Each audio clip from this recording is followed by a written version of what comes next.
episode of Monthly Three-Way.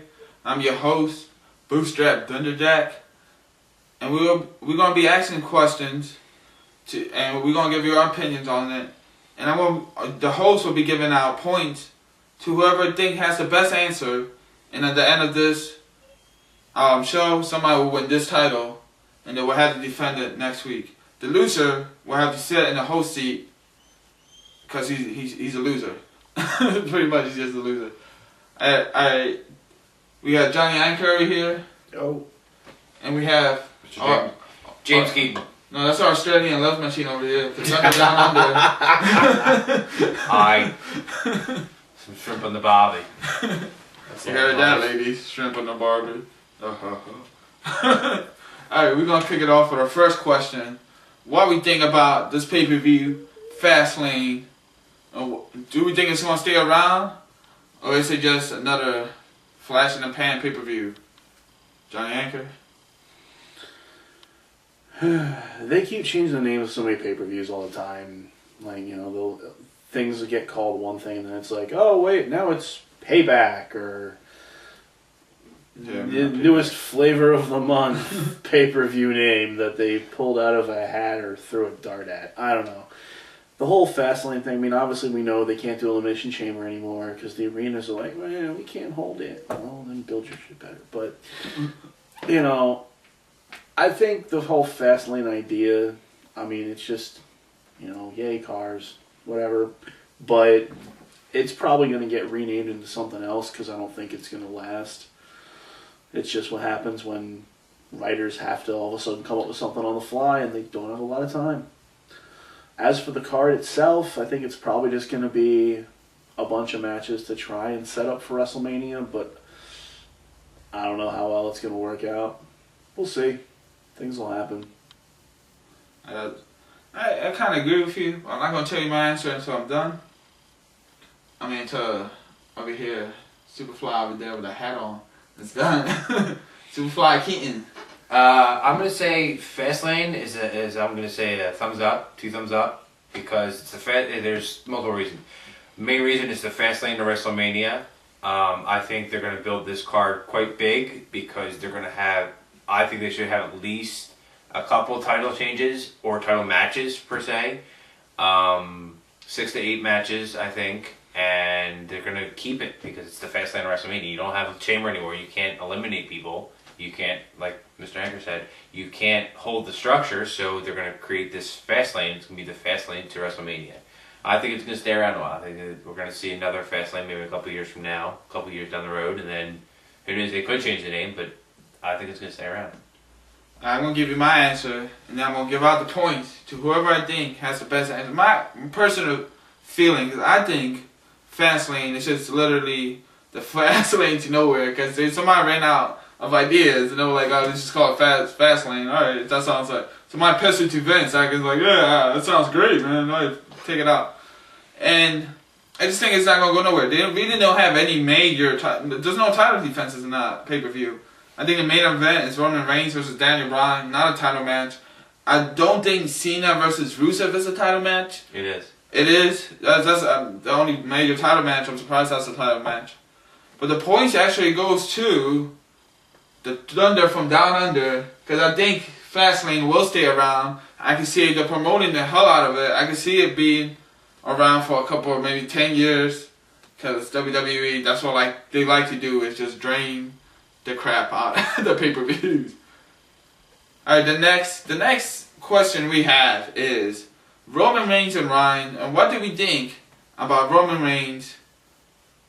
We give it to Scotty Too Hottie and his glasses. Bang it, bang. Sorry. Where's the worm? Come on, do the worm.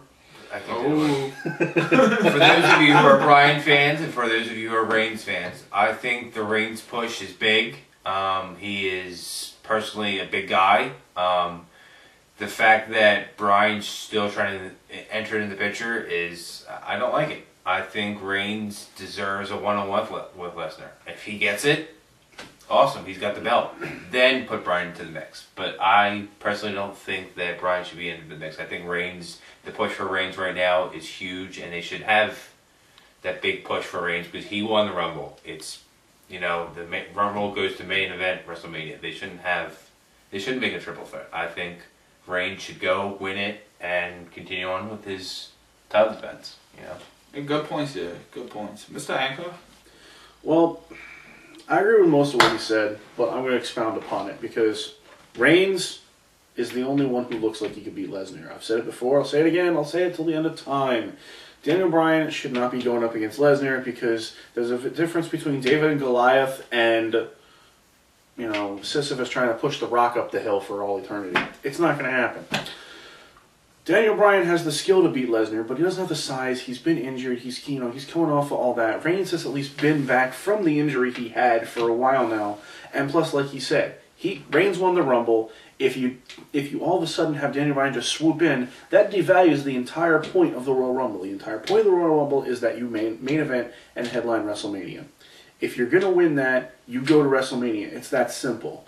Plus, if they have Reigns beat Lesnar, if anything, you have Rollins come in, cash the briefcase in either that night or the day after, and then that sets up heat. Daniel Bryan comes in with the whole factor of, doing his whole thing where he never lost the belt, and he gets to come in. That puts all three of them in a spotlight to where you can actually do something that's plausible rather than just go, oh, hey, it's Daniel Bryan. Hey, let's just give him the belt. Yeah, I agree with you there. I agree with you where either way you see it, whoever wins that match, Seth Rollins is going to come in and cash that in. I could just see it. Seth Rollins just waiting for that WrestleMania. He's wanted to take the WrestleMania moment for himself. Best time. If I was him, that's why I would do it. But the way I see it, it's like I just don't see why he took that chance away from he won the Royal Rumble. Screw it. Worse people won the Royal Rumble before Roman Reigns. I've seen worse people won the Royal Rumble. You don't have to win the world title at WrestleMania, but don't take it away from him. He got his WrestleMania moment. I just think Daniel Bryan is a little. He's having a titty fit, and he went up to McMahon. And he's like, "Come on, I want my chance. You broke your neck, get over it. Give it to you. Your time is over. Like, I'm sorry, you'll get it back." And Anchor gets some points for that because he convinced me. The next question has to do with TNA. TNA, who would you like to see as TNA champion, Mr. Anchor? I've said it before, I'd say it. I mean, there's two people. If you're going to give it to somebody who's been around a while and deserves it, give it to Samoa Joe. Because he's been around, he's one of the people that built the Baxter Company with James Storm, Bobby Roode, and all that people. So if you're going to give it to somebody who deserves it, give it to Samoa Joe. If you're going to give it to somebody who is up and coming and does something with it, as much as I don't like the guy's character, but that's probably a testament to how well he plays his role on TV, somebody like maybe EC3, give it to somebody fun, somebody new, fresh, something. I don't know. We tried the whole Eric Young thing, but that was just hey, let's copy WWE. Yeah, pretty much, yeah. But, either give it to somebody who, has deserved it for a while, or give it to somebody fresh. EC3, somebody else new is, coming up, try and do something with it. A-double, something. I'm Mr. Keenan. I'm going to say TNA, with their title defenses, I think they should have give it to somebody who is going to be able to withhold it for a while. Somebody's going to hold that title for a long time. I've noticed in TNA that a lot of the title defenses are every other pay-per-view. Well, you don't have any title defenses like CM Punk in WWE where he had the title for a while. He defended it and kept it. I think TNA should give it to somebody who's willing to hold on to it, keep it, and defend it every once in a while. Do a Brock Lesnar version in TNA, but actually show up and defend it, not just once in a while show up and defend it. You know what? I would have to disagree with you on that. You did not convince me because they have Bobby Lashley. And Bobby Lashley, that's what he's doing right now. He had the title for a while now.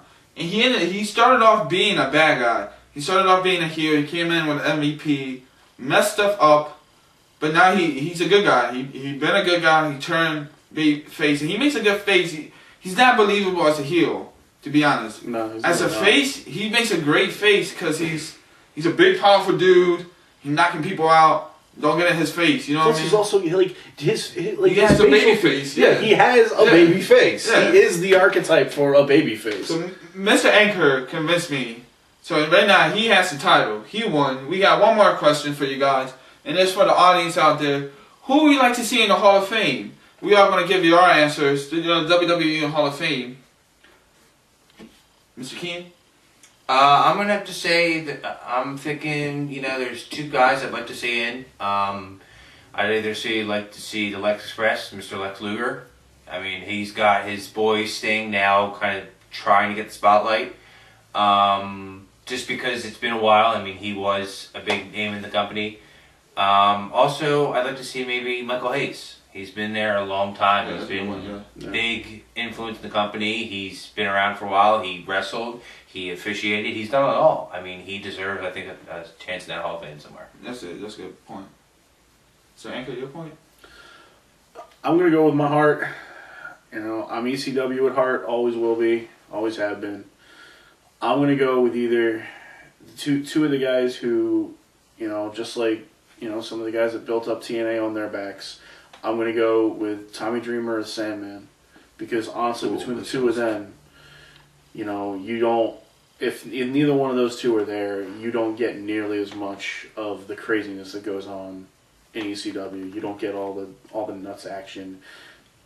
Case in point, when you talk about wrestling, kendo stick, Sandman. Those two concepts go right hand in hand. So I'd say one of those two. My all-time Hall of Fame will be, and I'm not even going to go for the ECW route. So I'm going to say that they should just be in it because they're one of the best tag team members, the Dudley Boys. The same sound, the Dudley Boys. My second pick would be the Gobbler because there's never been another man like the Gobbler.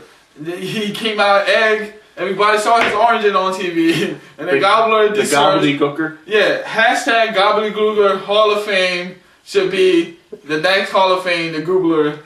That is my Hall of Fame pick. The Dudleys are the Gooblers. Alright, you can follow us on Facebook at Wrestling Independent News and YouTube at Wrestling Independent News. Thanks. Subscribe. Hey. Dang, I don't think I got to cut it out before.